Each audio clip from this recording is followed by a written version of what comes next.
শুভেন্দু অধিকারীকে দিয়ে ভারতের মুসলমানদের দিবে গণদোলাই মানে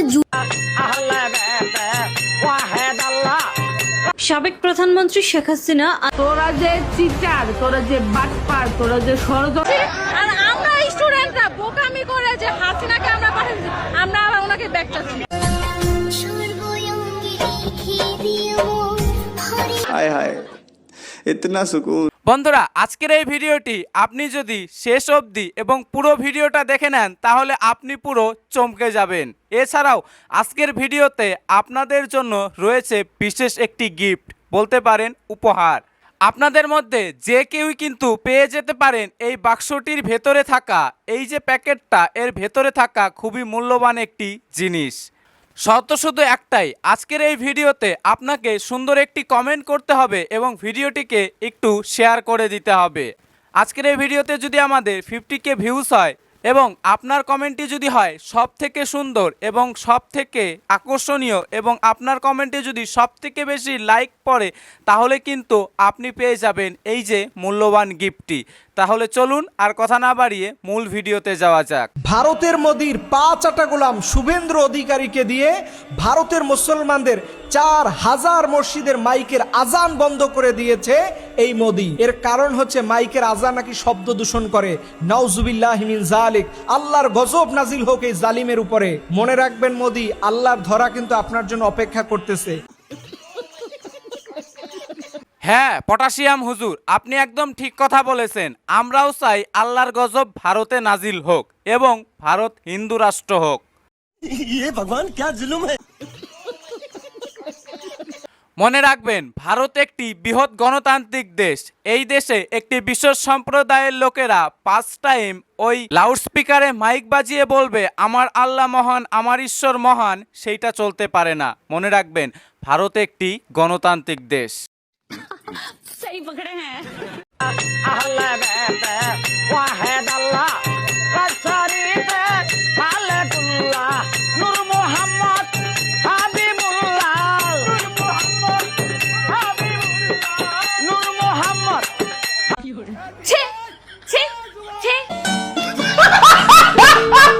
বন্ধুরা, বাঙ্গু জাতির এই পটাশিয়ামরা কি আর শোধরাবে না? না, এরা হিন্দু ধর্মের প্রত্যেকটা নিয়ম কানুনই তো চুরি করেছে। এবার কিনা শেষমেশ হিন্দুদের ভজনটাকেও এইভাবে চুরি করলো। হিন্দুদের মতো করেই গান বাজনা করছে, অথচ কিন্তু তারাই বলে যে তাদের ধর্মে গান বাজনা নাকি হারাম। সেম আরও হিন্দুদের কীর্তনের মতো করে কীর্তন করছে আল্লাহর নাম নিয়ে।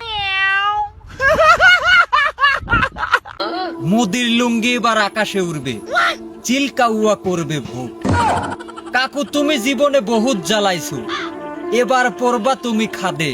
নিজেদের দেশের বেজে গিয়েছে 12টা, সেই দিকে নেই এই শহরের নাতির হোশ, তবুও এ খুঁজতে আসে ভারত আর মোদির দোষ। আমরা তো দেখতে পাচ্ছি বর্তমানে মুসলমানরাই সব থেকে অপকর্মে খারাপ কাজে লিপ্ত। পৃষ্ঠে নাম্বার 14।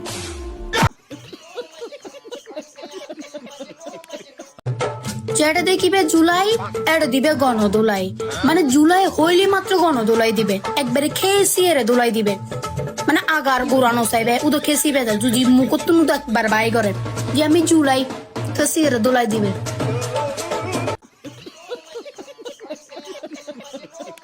বন্ধুরা, এই মাইয়া একদম ঠিক কথা কইয়াছে, হাজারো বাংলাদেশির মনের কথা কইয়াছে। হ্যাঁ বন্ধুরা, এই মেয়ে বলছে জুলাই যোদ্ধাদের যেখানেই দেখবে সেইখানেই দেবে ধোলাই, তবে সেটা এই ডিসেম্বর মাসেই হবে। কারণ কি, এই মাসেই শেখ হাসিনা ফিরতে পারে দেশে।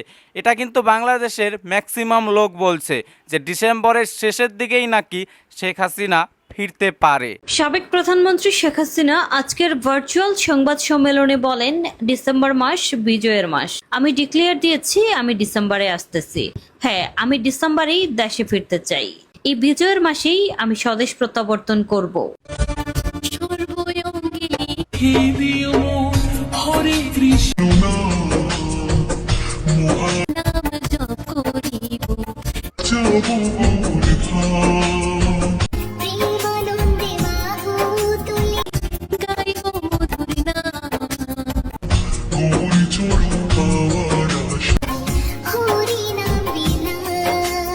বন্ধুরা, যখনই চোখের সামনে এই ধরনের ভিডিওগুলো আসে, সত্যি বলতে মন প্রাণ পুরো শান্ত হয়ে যায়, মন প্রাণ পুরো ঠান্ডা হয়ে যায়। কারণ একজন মুসলিম মেয়ে হওয়ার পরও তার যে ভগবানের প্রতি এই ভক্তি সত্যি অবাক করে দেওয়ার মতো।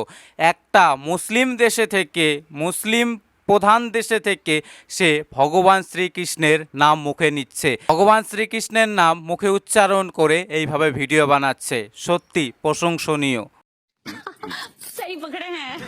আমাদের বের হওয়ার পথ আছে, কিন্তু ভারতের বের হওয়ার পথ নেই। অনেকে বলে আমরা ভারতের পেটের মধ্যে, আমি বলি না, আমাদের পেটের মধ্যে ভারত। বিশ্বাস হয় না? পেটের মধ্যে যদি গুড়ি কিরমি হয়, অবস্থাটা কি এখন? তো কথা কয় না। আমরা তো ভারতের জন্য গুড়ি কিরমি মিয়া, যদি খালি একটু খোসাই ও পাগল হয়ে থাকবে, একটা ডাইরেক্ট পাগল, ডাইরেক্ট পাগল হয়ে মাথায় ঠিক থাকবে না। বন্ধুরা, বাংলায় একটা কথা আছে, রতনে রতন চেনে, শুয়োরে চেনে কচু। বর্তমানে এই সকল শুয়োরের নাতিগুলো ভুলে গিয়েছে যে তাদের জন্ম ওই কচু খেতে। ভারতে আমাদের সাউয়া মাও একেবারে ভাইয়া দেবে, বুঝো নাই? আমরা তো ভারতের জন্য গুড়ি কিরমি মিয়া, যদি খালি একটু খোসাই। তোরা যদি গুড়ি কির্মি হোস, তাহলে গুড়ি কির্মিকে দমন করার জন্য ভারতের কাছে মিসাইল নামক এই দাবাইটাও কিন্তু রয়েছে, এই ওষুধটাও কিন্তু রয়েছে। এটা যখন পেছন দিয়ে ভরে দেবে, তখন গুড়ি কির্মি আর গুড়ি কির্মি হবে না। মালুম না। আমার আর মনে হয় না এনসিপি নেতারা আর কোথাও মিটিং মিছিল করবে। তোরা যতই বলিস এই রাজুতে আই, এই রাজুতে আই, আর কাজ হবে না। তোরা যে চিটার, তোরা যে বাটপার, তোরা যে ষড়যন্ত্রকারী, তোরা যে দেশ ধ্বংসকারী, এটা বাংলার জনগণ জেনে গেছে। তোরা যেদিকে যাবি সেদিকে কেলানি খাবি। বন্ধুরা, এই মেয়ে কিন্তু কোনো ভুল কথা বলেনি। যারা শেখ হাসিনাকে তাড়িয়েছিল, যারা নিজেদেরকে বর্তমানে যুব নেতা বলছে, তাদের একটি দলও রয়েছে, যে দলটার নাম হচ্ছে এনসিপি।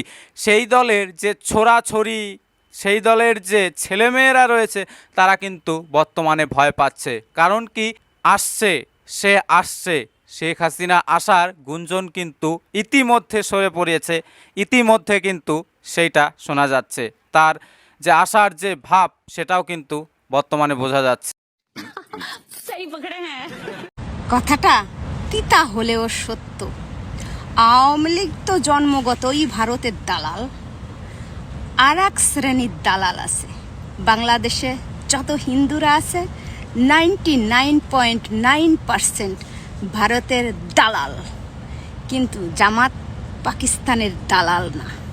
আর তুমি যে পাকিস্তানের রাতের রানী, খাটকা পানি, পাকিস্তানি দালাল, সেটা তোমার কথাবার্তা শুনেই বোঝা যাচ্ছে।